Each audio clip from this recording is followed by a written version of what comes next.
My wife and I bought a 4-bedroom house in Pennsylvania that my son lives in. Our son went to college in Pennsylvania and wanted to stay in the area.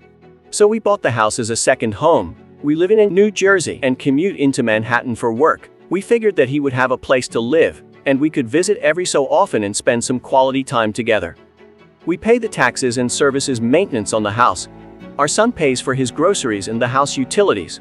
All was going well for a few years. Our son meets a girl, and they get serious. We met her and she seems nice enough.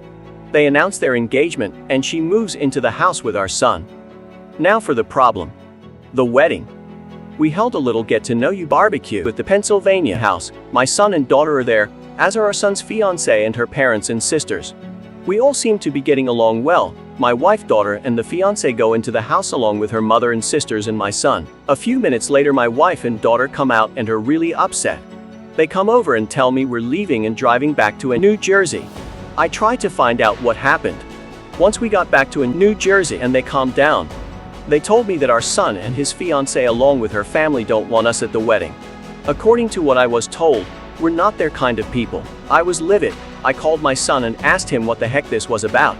He tells me that her family feels that we are not good enough and will embarrass them at a family wedding, and that we are all uninvited from the wedding. I let a week go by to calm myself down and drive back to the Pennsylvania house. The new future in-laws are in the house along with the fiancé. It appears that they all moved into the house. They ask me why I'm there. I tell them that since we aren't invited to the wedding, I was coming over to talk to my son. They tell me to leave their house. I lost it and told them that they had 30 days to get out. Tell my son I'm selling the house, and he could find somewhere else to live with all of you. I go to a realtor in town and list the house for sale. They call my son at work and tell him what I said. Apparently they thought that he owned the house. He calls me and asks why I'm selling his house. I tell him I paid for it along with the taxes on it, and it is mine. He was living there rent-free. But since he doesn't want us in his new life, he has to get out. I tell him the same as I told his future in-laws. They have 30 days to get out, then I'll get a lawyer and get them evicted. Am I the a-hole for taking a hard stance on this? He is my son, but the in-laws seem to take over and we no longer count.